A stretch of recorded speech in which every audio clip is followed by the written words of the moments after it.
RG Kar medical college अस्पताल में घटी घटना ने पूरे देश को हिलाकर रख दिया है। हालांकि घटना में एक आरोपी की गिरफ्तारी हुई, लेकिन जनाक्रोश थमने का नाम नहीं ले रहा। पूरी घटना पर होगी विस्तार से चर्चा। मेरा नाम है श्वेता पांडे, आप देख रहे हैं आर्थिक धारा। चैनल को सब्सक्राइब करें, फिर बढ़ते हैं मुद्दे की ओर। हाईकोर्ट ने राज्य सरकार को एक बार फिर दिया जबरदस्त झटका। आरजीकर मेडिकल कॉलेज अस्पताल में महिला डॉक्टर के साथ हुई रेप और हत्या की जांच सौंपी सीबीआई को। राजधानी कोलकाता से लेकर पूरे राज्य में है गुस्से का उबाल। इस घटना को लेकर नागरिक और राजनीतिक दल है सड़कों पर। इसकी आंच महसूस हो रही है पूरे देश में। छात्रों का आंदोलन है नेतृत्वकारी भूमिका में। उठने लगी है मुख्यमंत्री ममता बनर्जी के इस्तीफे की मांग। राज्य सरकार ने गठित की थी एसआईटी। अधिकारियों की संख्या थी 7, बढ़ाकर की गई थी 13। उपलब्ध किए गए थे सहयोग के लिए 200 पुलिसकर्मी भी। गिरफ्तार हुआ है कथित सिविक वॉलंटियर संजय राय। उसने स्वीकारा है अपना अपराध। पुलिस तथ्य जुटा रही है उसके खिलाफ। ममता बनर्जी मिल चुकी है विक्टिम के परिजनों से और की है घोषणा कि अगर 18 तक पुलिस पूरा खुलासा करने में विफल रही तो जांच सौंपी जाएगी सीबीआई को। अस्पताल के अधीक्षक और प्रिंसिपल का हो चुका है तबादला। विक्टिम के सहयोगियों से हो रही है पूछताछ और इसके बावजूद भी जनाक्रोश नहीं हो रहा नियंत्रित। आज चर्चा करते हैं इसी मुद्दे की। बने रहिएगा पूरे वीडियो में हमारे साथ, क्योंकि खंगाला जाएगा उन प्रश्नों को जो जनमानस को कर रहे परेशान। विश्वास नहीं बन पा रहा पुलिस कार्रवाई पर। देखिए अब तक इस मामले पर पूरी रिपोर्ट। बांग्लादेश में छात्रों के आंदोलन ने पलट दी राजनीतिक सत्ता। बंगाल में आरजीकर अस्पताल की घटना ने राज्य के छात्रों को ला खड़ा किया है सड़क पर। मुख्यमंत्री के साथ साथ स्वास्थ्य मंत्री भी हैं ममता बनर्जी। इसलिए उठ रहा पूरी व्यवस्था के विफलता का सवाल। सरकार कर रही हर वो प्रयास बना रहे जनता का विश्वास। पहले दिन से ही छात्रों की मांग का कर रही समर्थन। सीबीआई जांच के लिए है तैयार, लेकिन मात नहीं खाना चाहती है राजनीति में। उलझ रहे हैं कई सवाल। अपराध के स्थल पुलिसिया कार्रवाई उठा रहे कई सवाल। जनाक्रोश के बीच चल रहा राजनीतिक शह और मात का खेल। लेकिन कई सवाल बन चुके हैं काफ़ी महत्वपूर्ण। कुछ सवालों के जवाब दे रही सरकार, लेकिन नहीं हो रहा उस पर विश्वास। कुछ सवाल हैं जिनका नहीं मिल रहा जवाब। पूरे प्रकरण जनमानस में उठते सवालों को रख रहे हैं व्यूअर्स के सामने। पहला सवाल, मृतका के शरीर संवेदनशील अंगों पर हैं कई चोटें। पोस्टमार्टम रिपोर्ट में क्या है सही जानकारी? हालांकि मृतका के परिजनों को उपलब्ध कराई गई है पोस्टमार्टम रिपोर्ट। दूसरा सवाल, सेमिनार हॉल में हुआ अपराध। काफ़ी नज़दीक है नर्सिंग स्टेशन। हमेशा मौजूद रहती है कई नर्सिंग स्टाफ। अपराध के समय संघर्ष के बाद भी क्यों किसी ने न सुनी कोई आवाज़? तीसरा सवाल, यदि किसी ने नहीं सुनी कोई आवाज़ तो क्या विक्टिम घटना के समय बेहोश थी? क्या कहती है पोस्टमार्टम रिपोर्ट? चौथा सवाल, यदि विक्टिम बेहोश नहीं थी तो क्या उसका मुंह दबाया गया था? क्या एक आदमी से संभव है ये काम? पांचवा सवाल, विक्टिम के साथ रेप मौत के पहले हुई या मौत के बाद? क्या कहती है पोस्टमार्टम रिपोर्ट? छठा सवाल, अपराध के समय क्या आरोपी संजय रॉय अकेला था? क्या यह संभव है कि अकेला व्यक्ति इतनी बर्बरता से अपराध को अंजाम दे? सातवां सवाल, पोस्टमार्टम रिपोर्ट में क्या है साक्ष्य, रेप या गैंग रेप? आठवां सवाल, जांच कर रही है एसआईटी। जांच अधिकारियों का क्या है मानना? इस मामले में कोई और भी है शामिल? पूरी तरह भ्रम बना हुआ है इस मुद्दे पर। पुलिस के बयानों में है कॉन्ट्राडिक्शन। अब नवा सवाल, मामले को लेकर वायरल हो रहा है एक ऑडियो क्लिप। दावा में शामिल है अपराध में एक इंटर्न। सत्तासीन पार्टी के विधायक का है बेटा। टीएमसी नेता कुणाल घोष ने एक्स पर किया है इसे शेयर। क्या पुलिस अधिकारियों ने वेरीफाई किया है इस ऑडियो क्लिप को? क्या इंटर्न की हुई है पहचान? क्या की गई है उससे पूछताछ?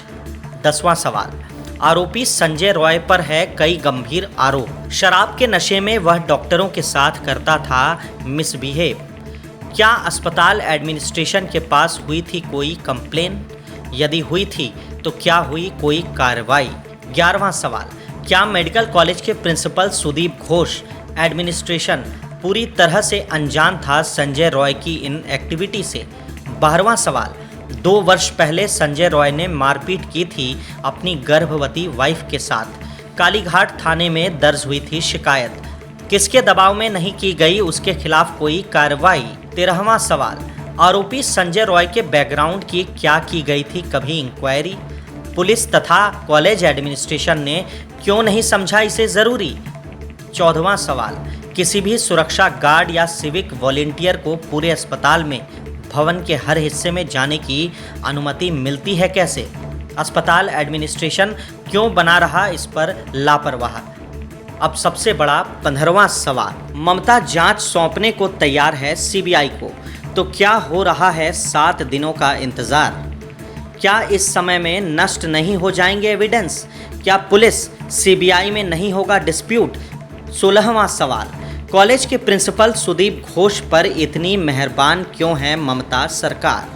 मुर्शिदाबाद ट्रांसफ़र होने के 48 घंटों में रद्द हुआ ट्रांसफ़र ऑर्डर।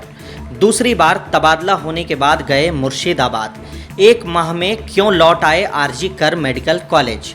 क्या है इस कॉलेज में उनका इंटरेस्ट? इतने बड़े अपराध के बाद भी क्यों उन्हें बनाया गया कलकत्ता नेशनल मेडिकल कॉलेज का प्रिंसिपल? कलकत्ता हाई कोर्ट में दर्ज हुई है कई पिटीशंस। सीबीआई जांच की है मांग, परिजन भी जा चुके हैं हाई कोर्ट। आम जनता में उठ रहे हैं सवाल, पर सभी सवालों का जवाब मिलना है मुश्किल। करना होगा समय का इंतजार, लेकिन सुनते हैं क्या है पूरे प्रकरण पर जनता की राय।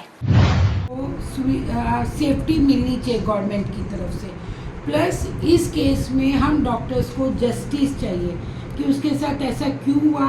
इतने बड़े हॉस्पिटल में एक ड्यूटी डॉक्टर के साथ ऐसा हुआ और किसी ने कोई था नहीं वहाँ पे सपोर्ट करने के लिए।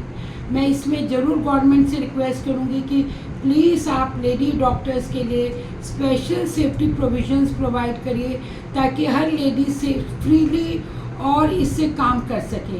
नहीं तो हर लेडी डॉक्टर अब डरेगी काम करने से, और नाइट ड्यूटी करने से तो स्पेशली डरेगी। तो मैं रिक्वेस्ट करूँगी आप लोग से और आप गवर्नमेंट से, प्लस पब्लिक भी, और उसके पेशेंट के जिसके साथ हादसा हुआ उसकी फैमिली को फुल सपोर्ट किया जाए और इस केस में जस्टिस दिया जाए और हर लेडी डॉक्टर को सेफ्टी प्रोवाइड किया जाए। सुरक्षा रहना चाहिए अब। एक्चुअली हम लोग महिलाओं की सुरक्षा के बारे में जब भी बात करते हैं तो हम उसमें कहीं ना कहीं महिलाओं के ऊपर दोषारोपण करते हैं कि उनकी कुछ एक्टिविटी उनके साथ एब्यूज़ करने के लिए या उनको मिसयूज़ करने के लिए यूज़ हो जाती है। बट अगर हम इस कॉलेज के अभी जिस कॉलेज में जूनियर डॉक्टर के साथ जो इंसिडेंट हुआ, उस कॉलेज में जूनियर डॉक्टर के साथ जो इंसिडेंट हुआ उसमें उसका दोष किस जगह पे है, इस बात को कोई बता सकता है? क्योंकि वो अपनी ड्यूटी दे रही थी। लोगों के पास 24 घंटे होते हैं, डॉक्टर 36 घंटे अपनी ड्यूटी देते हैं। उस ड्यूटी के बीच में उसके साथ मल्टीपल लोगों ने अब्यूज़ किया, मतलब उसकी मौत हो गई। पोस्टमार्टम बताता है कि कितनी दर्दनाक मौत थी। अब इसमें वो लेडी का क्या मतलब गलती थी? तो फिर महिलाएं कहाँ दोषी है? अगर आज समाज अभी भी नहीं समझ रहा है और महिलाओं को समझा रहा है कि उन्हें किस तरह से बैक फ्रंट में रहना चाहिए, अगर वो फ्रंट में आती है तो शायद जिनके साथ ये हो रहा है। तो मैं बोलूँगी कि लोगों को अपनी मेंटलिटी चेंज करनी चाहिए, और सबसे खासकर अगर माँ बाप अपने मेल जेंडर चाइल्ड को समझाएं कि किस तरह से उन्हें औरतों की इज्जत करनी चाहिए, तो शायद हमारी सोसाइटी बदल सकती है। हम लोग बड़ाकर मारवाड़ी महिला समिति महिला समाज की सुरक्षा को लेकर बहुत ही चिंतित रहते हैं। मैं बड़ाकर मारवाड़ी महिला समिति की सचिव हेमलेखा अग्रवाल हूँ। इस घटना की कड़ी निंदा करती हूँ। सिर्फ कड़ी निंदा करने से कुछ नहीं होता है। हमारा समाज महिलाओं को लेकर पहले भी नहीं बदला था और आज भी नहीं बदला है। महिलाएं पहले जहाँ थी आज भी वहीं खड़ी हैं, चाहे वो पढ़ी लिखी हों चाहे वो अनपढ़ हों। जो भी घटना कलकत्ता शहर में लेडी डॉक्टर के साथ हुई है वो बहुत ही शर्मनाक है। महिलाओं की अस्मिता आज भारत देश में कहीं भी सुरक्षित नहीं है। पहले भी निर्भया जैसी घटनाएं हो चुकी हैं। रो रहा है हम महिलाओं का मन, महिलाओं की ये दुर्दशा देखकर। एक खासकर पढ़ी लिखी लेडी डॉक्टर के साथ जब ये घटना होती है तो सोचिए आम जनता की महिलाओं के साथ क्या होगा। रेल में चलती हुई, बस में चलती हुई, रोड पे चलती हुई लड़कियों का, महिलाओं का क्या होगा? कैसे हम उनकी सुरक्षा करें? एक माँ होकर, एक औरत होकर, एक बेटी के भविष्य के लिए हम लोग भी चिंतित हो उठते हैं। कैसे होगा महिलाओं का आगे चलकर भविष्य? क्या करें क्या न करें? सदियों से भारत जैसे देश में महिलाएं कैसे भी सुरक्षित नहीं है। पढ़े लिखे लोगों का ये हाल है तो टीन एज से गुजरती हमारी बेटियों का भविष्य क्या होगा? युवा होती बेटियों की माएँ कैसे अपने मन को समझाएंगी? आज हमारी बेटियां कहीं भी सुरक्षित नहीं हैं, चाहे वो किसी भी उम्र की क्यों नहीं हो। सरकार के साथ साथ आम जन को भी, देश की जनता को भी समझना होगा कि कैसे हम औरतों की सुरक्षा को लेकर, उनके बचाव के लेकर क्या ठोस कदम उठाएं। हमें अपने बच्चों को शिक्षित करना होगा, चाहे वो किसी भी तबके से आते हों, जो भी हैं उनको समझाना होगा, उनको उचित संस्कार और शिक्षा देनी होगी कि वो प्रत्येक महिला का सम्मान करें। मैं बराकर मारवाड़ी महिला समिति की अखिल भारतीय मारवाड़ी महिला समिति की अध्यक्षा संगीता अग्रवाल कलकत्ता में हुए आर्जिकल हॉस्पिटल की लेडी डॉक्टर के साथ में घिनौनी हरकत हुई है। इसके चलते मेरी मारवाड़ी महिला समिति की सारी सदस्याएं विरोध करना चाहती है कि हमारी बच्चियां कहाँ सेफ़ है। अगर डॉक्टर के साथ ये सब दरिंदगी होती है तो हम अपने बच्चों को कैसे पढ़ने भेजेंगे बाहर। इसके लिए सरकार को कड़ा से कड़ा कानून और कड़ी से कड़ी सज़ा देनी चाहिए विरोधियों को।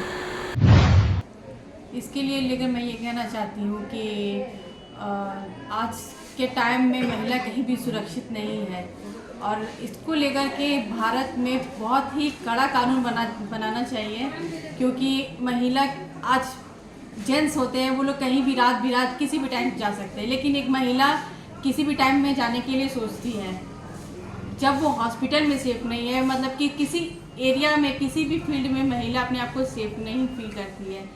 कोई कानून बनेगा तभी महिला सेफ फील कर सकती है। बच्चाएं अपनी बेटियों को बाहर पढ़ने भेजती हैं, उसको लेकर क्या कहना चाहेगा जो घटना घट रहा है? नहीं, तो उसके लिए मैं ये कहना चाहूँगी कि आज मैं भी एक माँ हूँ, मेरी भी बेटी बड़ी होगी। हर कोई अपने बेटी को सुरक्षित रखना चाहता है, सेफ रखना चाहता है। हर तरफ से उठ रही है दोषियों के खिलाफ कड़ी से कड़ी कार्रवाई की मांग। आरजीकर जैसे बड़े सरकारी संस्थान में भी महिला डॉक्टर सुरक्षित नहीं, राज्य में उठेंगे ही सवाल महिलाओं की सुरक्षा को लेकर। वीडियो में इतना ही। अब आइए आपको दिखाते हैं कुछ छोटी बड़ी खबरें फटाफट।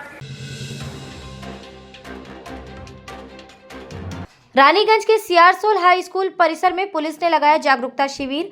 साइबर विभाग के एसआई चंदन मिश्रा, इंस्पेक्टर स्वर्णाली पाल, एएसआई सहनाज खातून थी मौजूद। प्रोजेक्टर की मदद से छात्राओं को किया सचेत।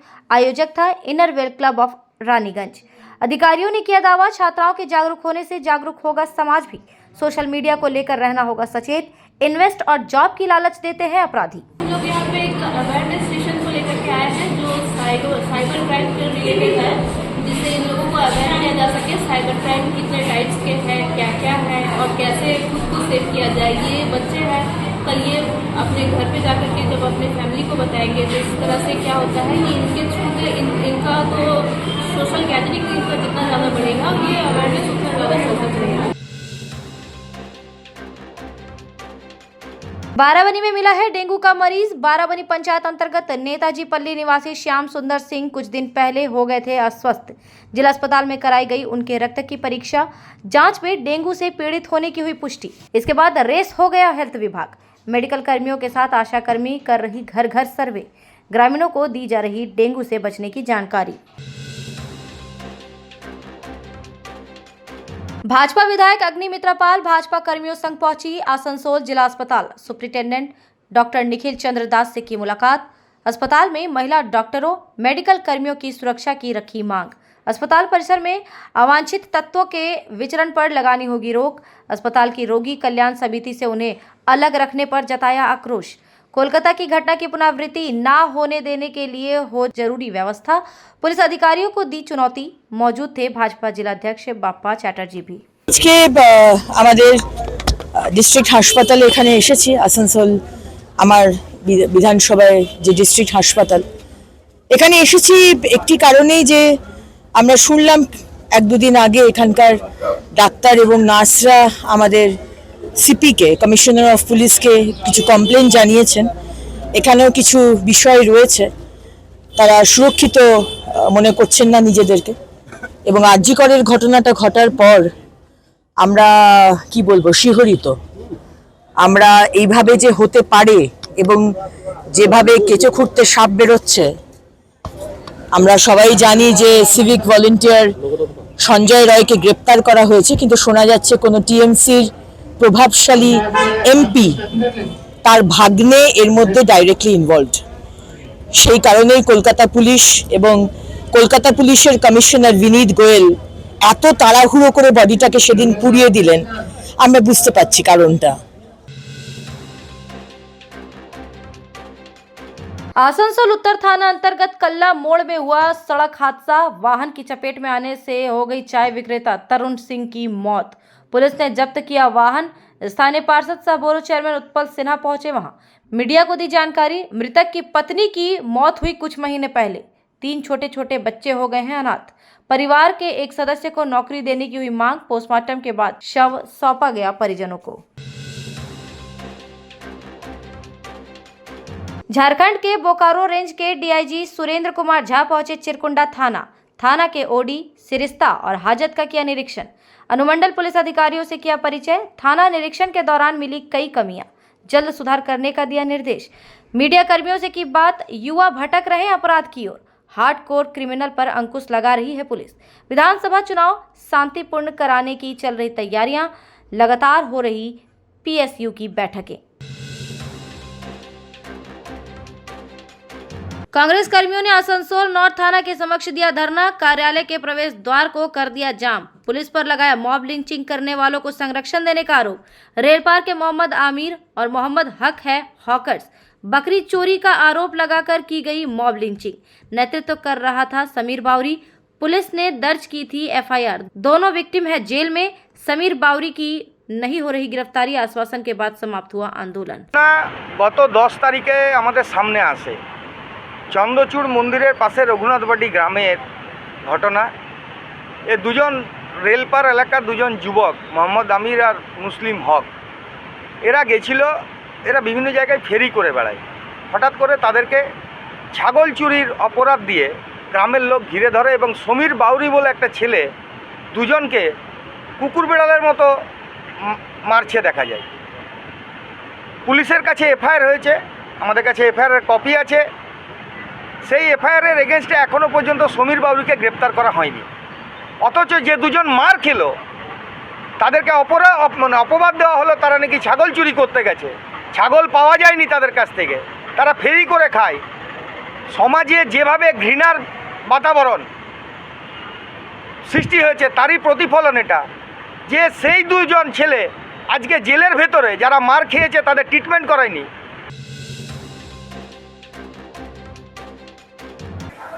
फिर होगी मुलाकात ऐसे ही एक और मुद्दे के साथ। तब तक के लिए स्वस्थ रहें, ध्यान रखें अपना, जुड़े आर्थिक धारा के साथ। इसके लिए चैनल को सब्सक्राइब करें, वीडियो पसंद आती है तो लाइक करें, लोगों तक वीडियो को पहुंचाएं, शेयर करें। नमस्कार।